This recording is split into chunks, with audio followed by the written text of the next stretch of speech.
नमस्कार, झारखंड समाचार में आप सबों का स्वागत है। आइए जानते हैं आज की छोटी बड़ी मुख्य खबरों को।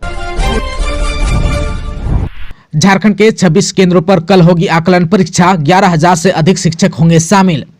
झारखंड में पारा शिक्षकों की द्वितीय आकलन परीक्षा 5 जनवरी को होगी। इसकी तैयारी भी पूरी कर ली गई है। शुक्रवार को झारखंड एकेडमिक काउंसिल के अध्यक्ष डॉक्टर अनिल महतो ने सभी जिला शिक्षा पदाधिकारी के साथ वीडियो कॉन्फ्रेंसिंग की और तैयारियों का जायजा लिया। वहीं पारा शिक्षकों के लिए आयोजित इस परीक्षा के लिए कुल 26 केंद्र बनाए गए हैं।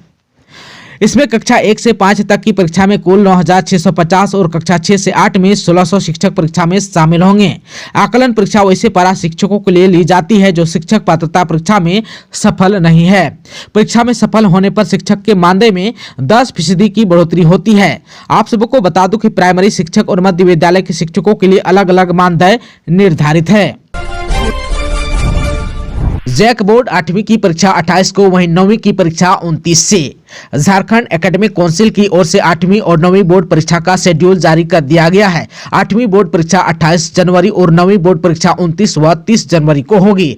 8वीं बोर्ड परीक्षा 2 पालियों में होगी। पहली पाली सुबह 9:45 से दोपहर 1 बजे तक होगी। इसमें हिंदी, अंग्रेजी और अतिरिक्त भाषा विषय में किसी एक की परीक्षा होगी। वहीं दूसरी पाली में परीक्षा दोपहर 2 से शाम 5:15 तक होगी। इसमें गणित, विज्ञान और सामाजिक विज्ञान विषय की परीक्षा होगी। परीक्षा OMR सीट पर ली जाएगी। इसमें 50 अंक के बहुविकल्पीय प्रश्न पूछे जाएंगे। वहीं 100 अंक का आंतरिक मूल्यांकन विद्यालय स्तर पर होगा। परीक्षा के लिए एडमिट कार्ड 18 जनवरी से जैक की वेबसाइट से डाउनलोड किए जा सकेंगे।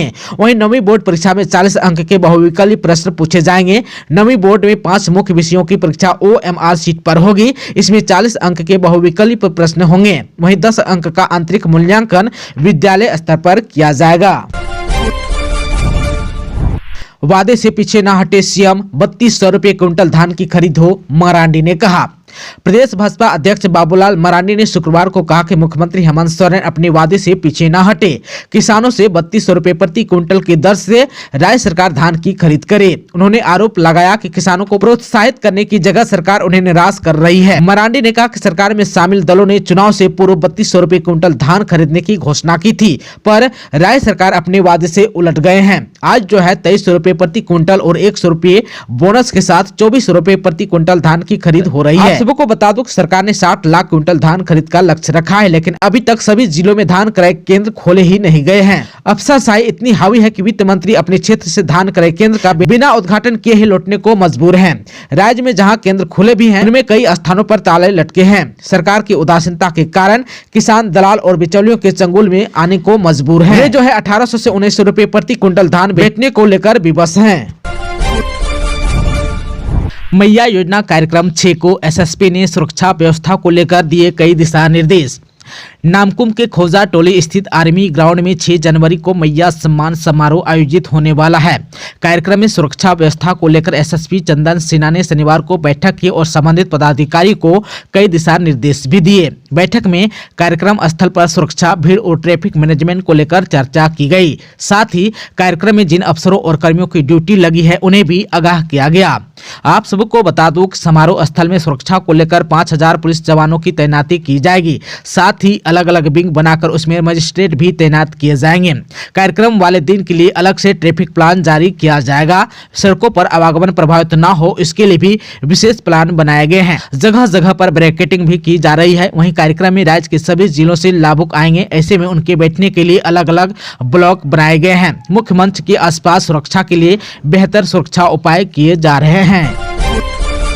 झारखंड में 28 फरवरी तक सरकारी कर्मियों को देना होगा संपत्ति का विवरण।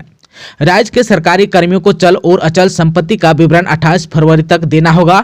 इस संबंध में क्रमिक सचिव प्रवीण टोपो ने सभी विभागों के अपर मुख्य सचिव, प्रधान सचिव, सचिव, विभागाध्यक्ष, प्रमंडलीय आयुक्त और जिलों के डीसी को पत्र लिखा है। पत्र में कहा गया है कि राज्य के सभी सरकारी सेवक ग्रुप डी को छोड़कर 28 फरवरी तक मानव संपदा प्रबंधन प्रणाली के माध्यम से चल और अचल संपत्ति का विवरण अनिवार्य रूप से अपलोड करें। यह विवरण 1 जनवरी 2024 से 31 दिसंबर 2024 तक का देना है। ठंड से कांप रही है रांची, यहां का तापमान हो गया 3 डिग्री। झारखंड की राजधानी रांची ठंड से कांप रही है। सुबह और शाम को ठंड की तीव्रता बढ़ जाती है। 10 बजे के बाद थोड़ी राहत मिलती है, लेकिन ठंड का एहसास होता ही रहता है। सुबह और रात के समय जगह जगह लोग अलाव जलाकर ठंड से बचने की कोशिश करते हैं। आज शनिवार को रांची का न्यूनतम तापमान 3 डिग्री सेंटीग्रेड हो गया। हालांकि भारत मौसम विज्ञान विभाग के रांची स्थित मौसम केंद्र ने बताया कि रांची में नामकुम का न्यूनतम तापमान 5 डिग्री सेंटीग्रेड झारखंड में सबसे कम है। दूसरी तरफ बिरसा कृषि विश्वविद्यालय कांके में मौजूद ग्रामीण कृषि मौसम सेवा ने शनिवार यानी कि आज बताया कि कांके का न्यूनतम तापमान 3 डिग्री सेंटीग्रेड पहुंच गया है। यह शुक्रवार के 3.3 डिग्री सेंटीग्रेड से 0.3 डिग्री सेंटीग्रेड कम है। कांके का अधिकतम तापमान आज 20.5 डिग्री सेंटीग्रेड रिकॉर्ड किया गया। अब उद्योग के लिए जमीन खरीदने पर चुकानी होगी निर्धारित कीमत से 10 गुना अधिक राशि। झारखंड में अब कॉमर्शियल क्षेत्र के उद्योगों के लिए जमीन खरीदने पर निर्धारित कीमत से 10 गुना ज्यादा राशि चुकानी होगी। वहीं सेवा क्षेत्र के उद्योगों को जमीन लेते समय निर्धारित मूल्य से 25% अधिक राशि देनी होगी। झारखंड औद्योगिक क्षेत्र विकास प्राधिकार ने इससे संबंधित आदेश जारी कर दी है। रांची के पंडरा में 13 लाख की लूट, महिला समेत 4 अपराधी हुआ गिरफ्तार। रांची के पंडरा में 13 लाख की लूट मामले में पुलिस को बड़ी सफलता हाथ लगी। एसएसपी चंदन सिन्हा के निर्देश पर कोतवाली डीएसपी प्रकाश सोय के नेतृत्व में गठित एसआईटी की टीम ने रांची और रामगढ़ से एक महिला समेत कुल 4 अपराधियों को गिरफ्तार किया। वहीं घटना में शामिल 2 अन्य अपराधियों की तलाश में पुलिस संभावित ठिकानों पर छापामारी कर रही है। पुलिस जल्द ही पूरे मामले का प्रेस कॉन्फ्रेंस कर खुलासा करेगी। आप सबको बता दो कि बीते 30 दिसंबर को ओटीसी मैदान के पास स्थित आईसीआईसीआई बैंक के समीप से 3 अपराधियों ने दिन दहाड़े आशीर्वाद आटा के कैशियर सुमित गुप्ता से 13 लाख लूट कर भाग गए थे। पहले तो अपराधियों ने पैसे लूटने की नियत से उस पर हमला किया। यह देखकर बगल में बैठे सुमित कुमार नाम का एक युवक बचाने पहुंचा, लेकिन अपराधियों ने पकड़े जाने के डर से उसे गोली मार दी थी। इसके बाद पुलिस ने घटना में शामिल अपराधियों का फोटो जारी कर उस पर 20,000 रुपए के इनाम की घोषणा की थी। शहीद शेख भिखारी की शहादत दिवस पर होगा 2 दिवसीय कार्यक्रम का आयोजन। रांची में अमर शहीद शेख भिखारी की शहादत दिवस 8 जनवरी को है। इस अवसर पर अमर शहीद शेख भिखारी समारोह समिति पुदांग के तत्वावधान में 2 दिवसीय यानी कि 8 और 9 जनवरी को कार्यक्रम का आयोजन किया जाएगा। समिति के मीडिया प्रभारी तौसीफ खान के अनुसार इस अवसर पर बनारस यूपी के कव्वालियों का शानदार मुकाबला आयोजित होगा, जिसमें प्रसिद्ध कव्वाली वफा परवीन और मजहर जानी अपना जोहर पेश करेंगे। कव्वाली का आयोजन रात्रि 8 बजे के बाद आरंभ होगा।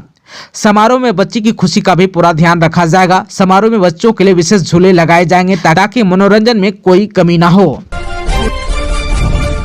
पति ने स्वेटर पहनाने को कहा तो मां ने रेत दिया बेटी का गला, फिर बैठी रही शव के बगल में। गुमला जिले के घगरा थाना क्षेत्र में एक मां ने अपनी ही 1.5 साल की बेटी की गला रेतकर हत्या कर दी। घटना शुक्रवार की देर शाम अजियातू गांव की है। पुलिस ने आरोपी मां को गिरफ्तार कर लिया और बच्चे को पोस्टमार्टम के लिए सदर अस्पताल भेज दिया। जानकारी के अनुसार वारदात को अंजाम देने वाली महिला मानसिक रूप से विक्षिप्त है। आरोपी महिला के पति ने कहा कि मैंने उसे स्वेटर पहनाने को कहा था तो उसने बेटी का गला ही रेत डाला। झारखंड के लातेहार जिले में आदिम जनजाति परिवारों को जनवरी में मिला नवंबर का राशन। डाकिया योजना से मिलता है अनाज। झारखंड के लातेहार जिले के गारो प्रखंड के बारीबांध गांव के आदिम जनजाति परिवारों को जनवरी महीने में नवंबर का राशन दिया गया है। अधिकारियों के निर्देश पर राशन डीलर ने गांव पहुंचकर अनाज का वितरण किया। सरयू एवं गारो प्रखंड के आदिम जनजाति परिवारों को अभी भी दिसंबर के अनाज का इंतजार है। लाभुकों ने राशन डीलर पर गंभीर आरोप लगाए हैं। वहीं आप सबको बता दूं कि आदिम जनजाति परिवारों को पीवीटीजी डाकिया योजना के तहत राशन दिया जाता है। वहीं ग्रामीण राजेश ब्रिज्या, चंद्रदेव ब्रिज्या, पुष्पा देवी, सरस्वती देवी, अरुण ब्रिज्या, सुनीता देवी, सुषमा देवी, पुष्पा देवी समेत अन्य ग्रामीणों ने लातेहार के उपायुक्त उत्कर्ष गुप्ता को आवेदन देकर राशन दिलाने की मांग की थी। इसके बाद राशन डीलर ने गाँव आकर अनाज का वितरण किया। इधर ग्रामीणों का आरोप है कि राशन डीलर ने नवंबर महीने का अनाज 1 महीना पहले ही गोदाम से उठा लिया था और कहीं रख दिया था। वह राशन नहीं बांट रहा था, इसलिए उपायुक्त से शिकायत की गई थी। JSSC CGL paper leak, CID ने दर्ज की नई केस। सीआईडी डीआईजी के नेतृत्व में बनी एसआईटी आम लोगों और परीक्षार्थियों से मांगे सबूत। जेएसएससी सीजीएल पेपर लीक मामले में पुलिस की ओर से एक बड़ा कदम उठाया गया है। इस मामले में सीआईडी ने पहले एक केस टेक ओवर कर चुकी है। अब सीआईडी ने केस दर्ज की है। यह केस जेएसएससी की ओर से दर्ज शिकायत के बाद की गई है। जेएसएससी की ओर से सीआईडी में दर्ज कराए गए एफआईआर में बताया गया है कि 21 और 22 सितंबर को परीक्षा आयोजित हुई थी। परीक्षा पूरी तरह कदाचार व पेपर लीक से मुक्त थी, लेकिन परीक्षा के बाद कुछ लोगों ने फर्जी वीडियो और तस्वीरें वायरल कर परीक्षा की निष्पक्षता पर सवाल खड़े किए गए हैं।